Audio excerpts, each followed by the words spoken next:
Mando un saludo al grupo Instrucción Teológica, es un grupo internacional de estudio de alto nivel. En esta ocasión estamos presentando mi libro que se llama 8 bases para el estudio de la escatología, y esta base que voy a presentar se llama riesgos en el estudio de la escatología. Es muy importante que conozcamos los riesgos. Aún al estudiar la Biblia podríamos presentar ciertos riesgos y debemos de saberlo, porque aquí la temática no es solamente meterse al estudio de la profecía, ni tampoco quiero infundir ese miedo para no estudiar, al contrario, pero sí estudiarlo con ese cuidado y aún con los riesgos. Aún en los trabajos se requiere mucho cuidado para evitar los riesgos de accidentes y otras cosas. Pues en la escatología es lo mismo.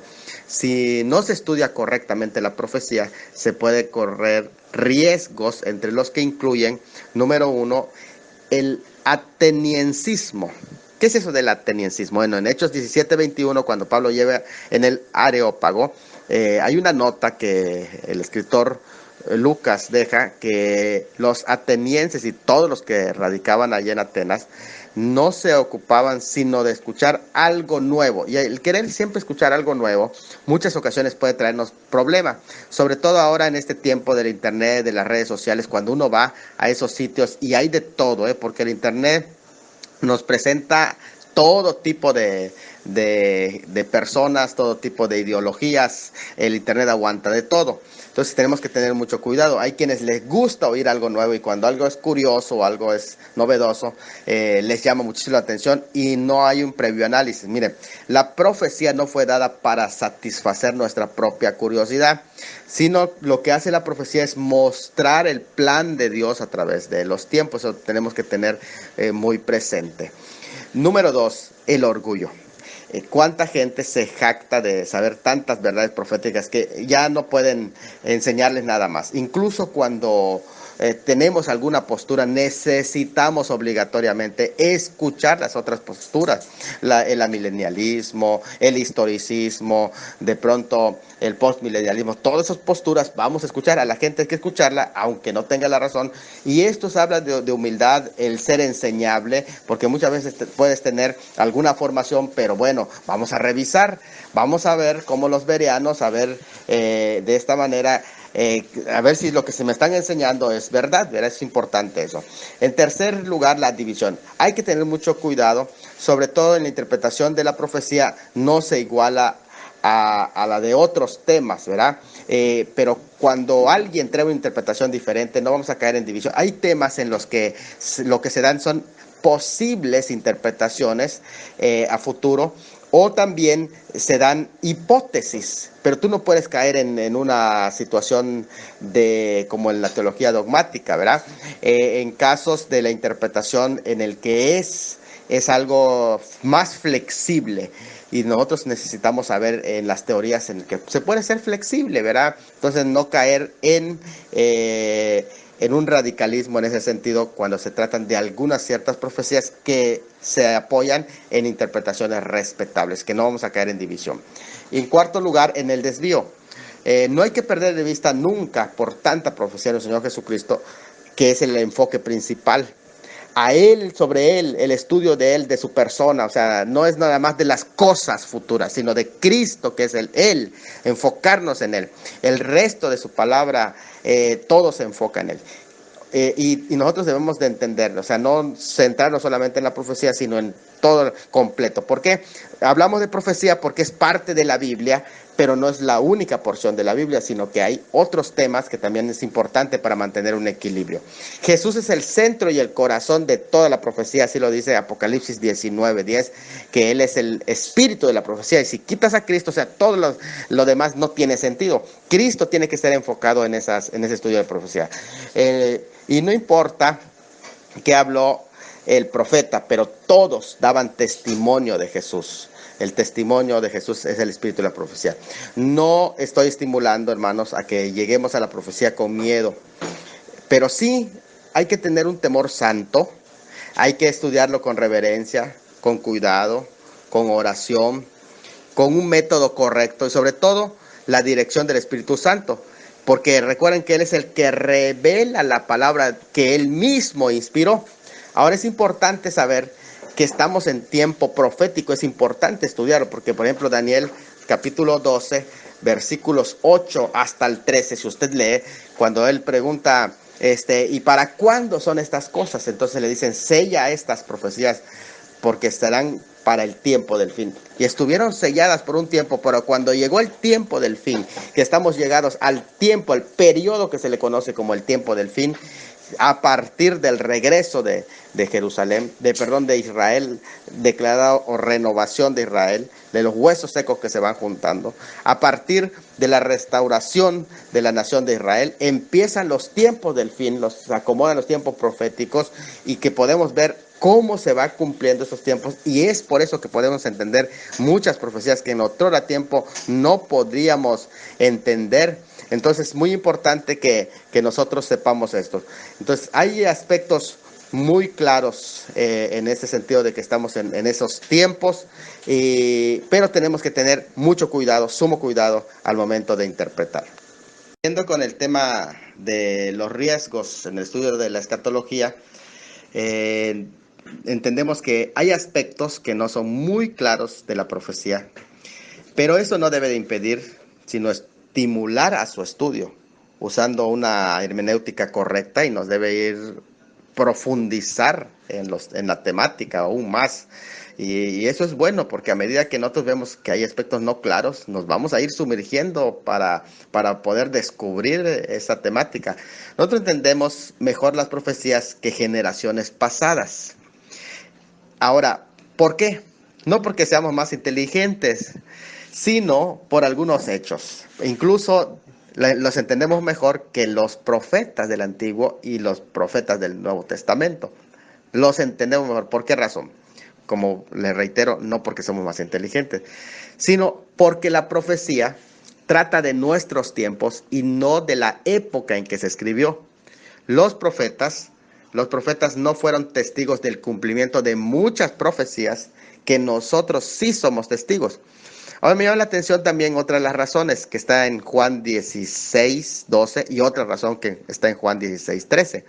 Primero, la razón de Juan 16, 12, que es porque el autor desconocía el vocabulario que hace falta para nombrar lo que vio o entender lo que vio, como lo dice Juan 16, 12, que dice de esta manera: aún tengo muchas cosas que deciros, pero ahora no lo podéis sobrellevar. ¿Por qué dice no lo podéis sobrellevar? Por muchos elementos, pero una de las cosas es el tipo de vocabulario. No existía vocabulario para bomba atómica, no existía el vocabulario para redes sociales, pero incluso me llama mucho la atención que cuando se habla de los dos testigos, cuando dice que se enviarán regalos, algunos exégetas dicen que allá se habla de mensajes de texto. Es interesante ese concepto, y muchos otros conceptos que aparecen en la Biblia que todavía no se habían descubierto o inventado incluso por el hombre, que el vocabulario, por eso dicen, ahora no lo podéis sobrellevar. O sea, porque si te digo, no me vas a entender. O sea, si el Señor Jesucristo le dice, si te explico qué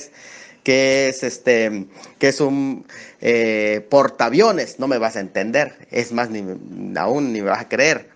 Interesante ese concepto. Sobre todo, por ejemplo, cuando se habla en Isaías del regreso, dice que extenderán pendón, abrirán su pendón, habla de las alas. Y habla de los aviones que iban a ser protagonistas del regreso en masa de los judíos. Interesante eso, ¿eh? Bueno, el versículo 13 presenta otra razón, porque el Espíritu Santo está enseñando lo que oye. Juan 16, 13, él sigue diciendo el Señor, pero cuando venga el Espíritu de verdad, Él os guiará toda verdad, porque no hablará de su propia cuenta, sino que hablará todo lo que oyere y os hará saber las cosas que habrán de venir. Es interesante porque ahí está explicando la escritura del libro de Apocalipsis, pero también si Él inspiró la Biblia, también tiene la capacidad para instruirnos, para entenderla. Entonces, el Espíritu Santo en este tiempo está abriendo el entendimiento. Por eso cuando dice la ciencia aumentará, no solamente se está refiriendo a las ciencias seculares, sino también a las ciencias teológicas que van a tener un aumento en ese tiempo, especialmente en la rama de la escatología. La Biblia Es más actual que el periódico de mañana, acuérdense. Es el plan secreto de Dios, oculto para los incrédulos, indoctos y enemigos de Dios. Pero como somos confidentes del Señor, es decir, Juan 15:15 dice que somos sus amigos, Él nos cuenta todo acerca del futuro. Confiando totalmente en el Señor, nuestro pasado lo entregamos a la misericordia de Dios. Está perdonado y olvidado. Con eso no tenemos problema con el pasado. Nuestro presente está en sus manos seguro. Y nuestro futuro es el maravilloso programa que tiene la profecía y que quiere que lo conozcamos. Apreciar correctamente los tiempos presentes y tener un concepto apropiado de los sucesos futuros depende de la idea que tengamos del pasado también. En la Biblia no tenemos la perspectiva del hombre, sino ahí vemos la vida de este lado divino, donde todo es orden, hermosura, progreso, y eso nos da paz, tranquilidad de que nuestro futuro está en sus manos. Así que, pese a los riesgos, adentrémonos en esta aventura de estudiar las profecías bíblicas. Buenos días, amigos del Grupo Instrucción Teológica. Hoy es miércoles 16 de mayo del 2018 y les envío un abrazo desde Cozumel, México. Voy a presentarles la tercera columna que sostiene una buena escatología, y es el conocimiento de las divisiones de la escatología. Si no conocemos cómo se divide, podemos tener problema al momento de interpretar, porque profecías que tienen a lo mejor un sentido, podemos cambiarle el sentido. Entonces vamos a hablar de las diferentes divisiones, cómo se divide para el estudio, cómo se agrupa el estudio de la escatología, y pueden hacerse diferentes formas. Primero, pueden dividirse de acuerdo a sus formas. Cuando hablamos de las formas, es en el modo en que fue dada esa profecía. ¿Cómo fue dada? Y eso es muy importante para que se puedan hacer el análisis total. Algunas de esas profecías fueron dadas por medio de una figura literaria que se llaman tipos. El tipo es una revelación representativa, y podemos decir preestablecida, de ciertas personas, de ciertos eventos, de ciertas instituciones. Tienen como una especie de anticipo de cumplimiento pleno. De allí que encontramos, por ejemplo, los sacrificios como un tipo del sacrificio de Cristo. Es un ejemplo, ¿verdad? Pero hay otros, por ejemplo, personajes que también son tipos, al igual que eventos. Pero estos tipos son profecías, aunque difieren en su forma, no difieren en su naturaleza, porque al final de cuentas, al llegar al antitipo, se convierten en profecías cumplidas. Bueno, también incluso hay algunos elementos en los que se basa el tipo, que es un pretipo, y ese es interesante porque de allá encontramos al tema de Melquisedec. Por ejemplo, Melquisedec, que es un tipo de lo que iba a ser Cristo, pero está basado en un personaje anterior que es Cristo en la eternidad. Entonces, interesante también cómo se manejan esa temática. Bueno, no solamente por medio de tipos, algunas profecías son dadas por medio de símbolos. Los símbolos pueden ser personas, los símbolos pueden ser instituciones, los símbolos pueden ser oficios, los símbolos incluyen eventos, acciones o cualquier objeto. Al interpretar los objetos y todos estos símbolos, debemos de tener cuidado, sumo cuidado. En este caso, me llama mucho la atención lo que se llama la parábola representativa, porque hay elementos que son que representan a ya sea una institución, y que se convierten básicamente en una especie de una identificación fuerte. También están las profecías por medio de parábolas. Las parábolas son narraciones construidas para comunicar las verdades importantes. En este sentido, se tiene que hacer el análisis de cada parábola, pero tener cuidado de no caer tampoco en el detallismo, que no es el propósito de las parábolas. Bueno, otras profecías son dadas por medio de sueños y éxtasis. También hay profecías en ese sentido y tiene que interpretarse. Por ejemplo, encontramos en Números 26:6 que se dieron profecías. Me llama mucho la atención este aspecto porque algunos quieren basar alguna doctrina que no está enseñando ese sueño. Por ejemplo, los terraplanistas usan el sueño de Nabucodonosor para decir, bueno, si el árbol se veía en todo el mundo, entonces la tierra es plana. Cuando no es el propósito, de hecho estamos hablando de un sueño y desde esa perspectiva tiene que analizarse. Bueno, eso es de acuerdo a sus formas, a su forma literaria. Sin embargo, hay otras divisiones del tema de la división de escatología. Por ejemplo, al estudiar la escatología vamos a ver cómo se divide la profecía de acuerdo a los judíos, o sea, cómo los judíos dividían la escatología, pero aquí me llama mucho la atención porque vamos a entender también los tres pueblos que hay.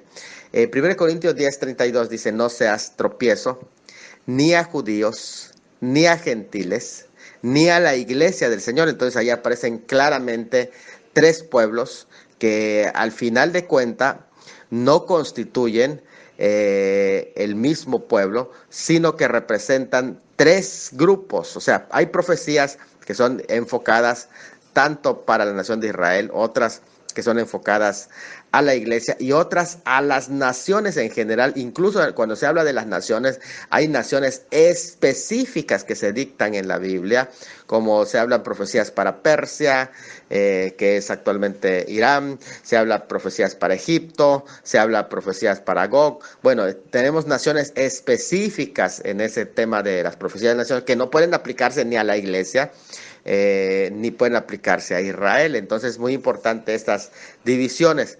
En el próximo audio voy a explicar entonces la primera temática de cuándo comenzó realmente la iglesia, porque esto es muy importante para que podamos entender las líneas divisorias de la escatología. Soy el pastor Salomón desde Cozumel. Este es el segundo audio. Vamos a explicar las divisiones de la escatología. Ya vimos de acuerdo a sus formas y ahora estamos hablando de acuerdo a sus líneas, porque es muy importante que delineemos a qué se está refiriendo cada porción de la escritura, y para eso me llama mucho la atención que podemos hablar de cuándo comenzó realmente la iglesia.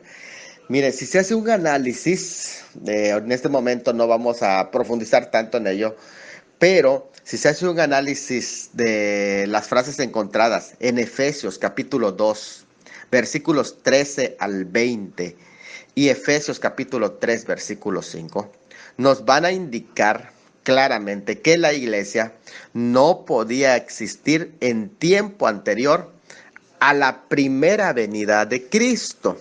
¿Por qué razón?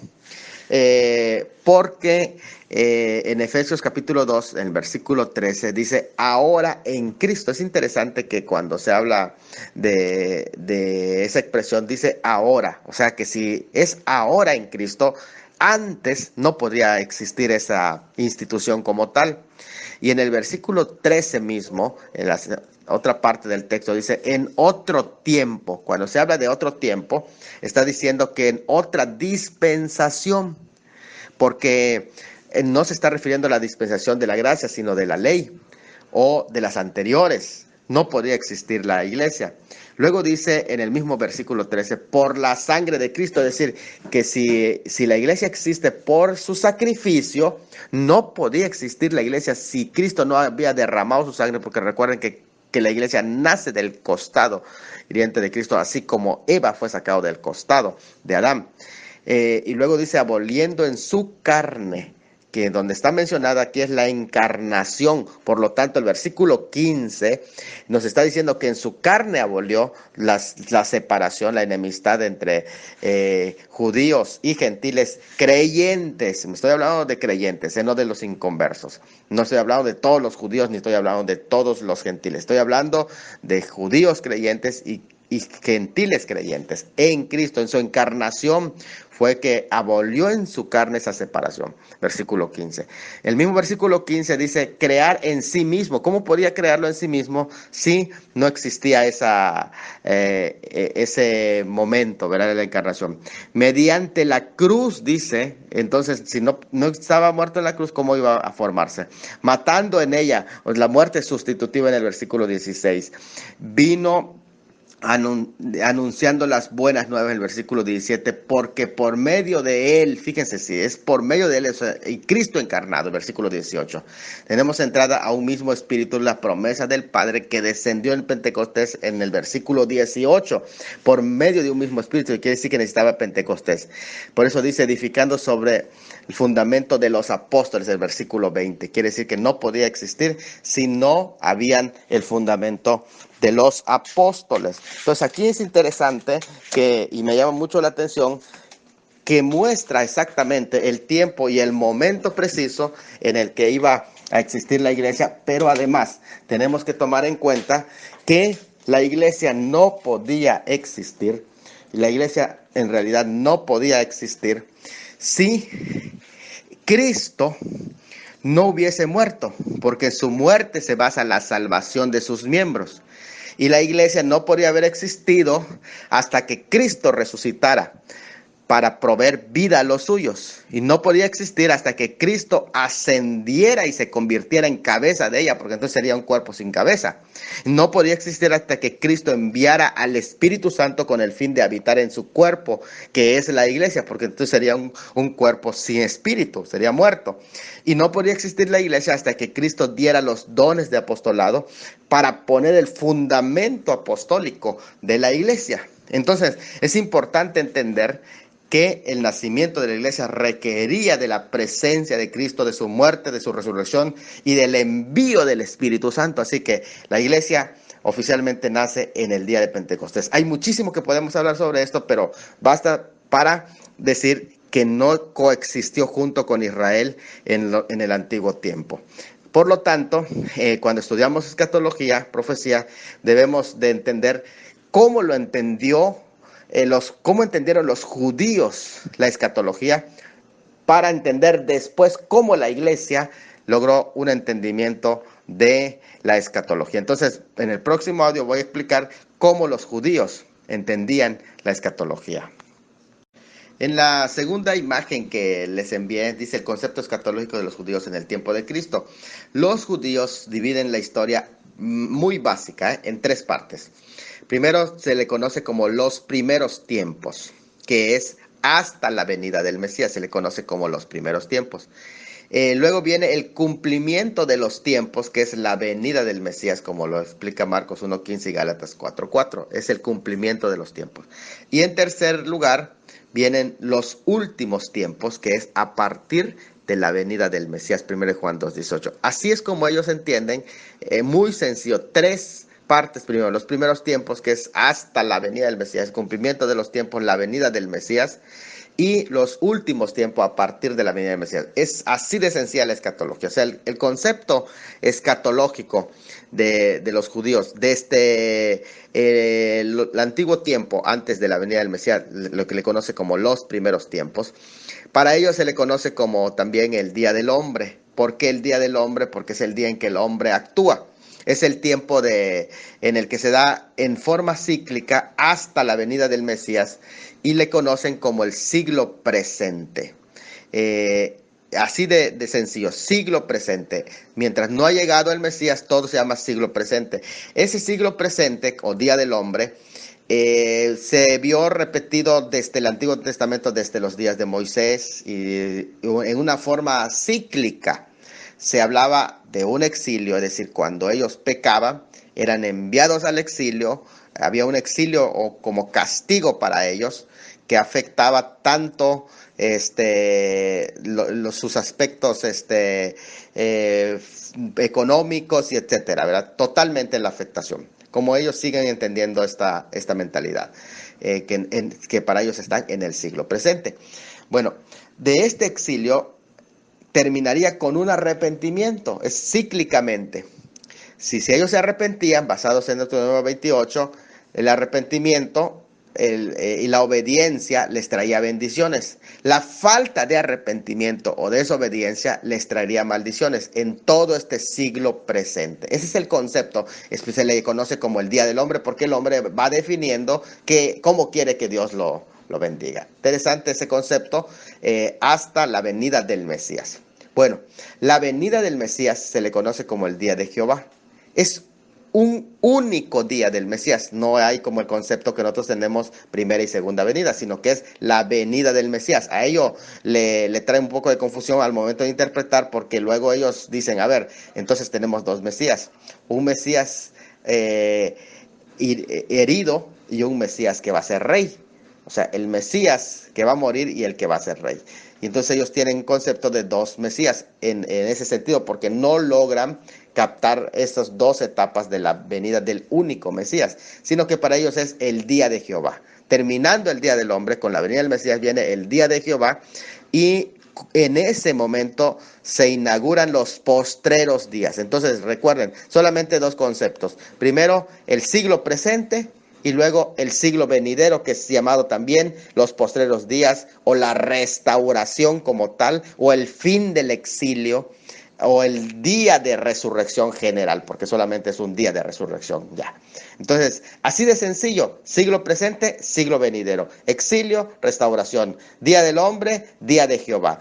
No hay más para ellos. Entonces, en este sentido, ese es el concepto que manejan ellos: los primeros tiempos, los postreros días. Solamente esa es la escatología judía, y en ese sentido ellos lo van manejando. Entonces es interesante. Pero hay otras divisiones de la escatología. Para ver esas divisiones, no solamente en cuanto a cómo lo dividen los judíos, sino también de acuerdo al tiempo. Es decir, pasado, los que se han cumplido; presente, los que se están cumpliendo; y el futuro, los que aún no se han cumplido. Así se divide el tiempo, aunque recordemos que para Dios solo hay una unidad indivisible. Para Él no hay pasado, ni presente, ni futuro, sino que todo está en un kairos. Cuando se habla de un kairos, estamos hablando de que Dios al mismo tiempo tiene el presente, al mismo tiempo tiene el pasado y al mismo tiempo tiene el futuro, porque esto es cronos humano. Pasado, presente y futuro es cronos humanos, pero el kairos de Dios ve al mismo tiempo todo. O sea, Él no necesita esperar a que venga el futuro, ya lo tiene presente. Entonces es interesante en el tiempo de Dios. Por eso se le conoce en el libro de Hebreos, mi hijo eres tú, yo te engendré hoy. Ese hoy es el kairos de Dios. Cuando dice yo te engendré hoy, está hablando del kairos. O sea, que no hay pasado, presente y futuro, sino que es siempre para Él, lo tiene presente todo. Interesante, porque el término hoy es en único presente. No existe, para el ser humano no es presente, porque lo que para ti es presente ya es pasado. En realidad, o va a ser futuro, pero para Dios siempre es presente. Es el único ser que puede vivir el presente, es Dios. Otra de las divisiones de la escatología es de acuerdo a sus líneas. Recuerden que hablábamos de 1 Corintios 10:32, donde aparecen 3 líneas. Y esto nos puede ayudar mucho para que ubiquemos a cada profecía en su sitio.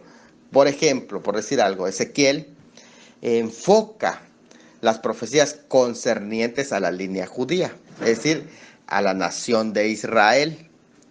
Daniel lo que hace al estar en el exilio y estar básicamente fuera de su tierra, trata las profecías referentes a la línea de las naciones, es decir, los gentiles, aunque incluye profecías específicamente para Israel, para Jerusalén también y para el templo.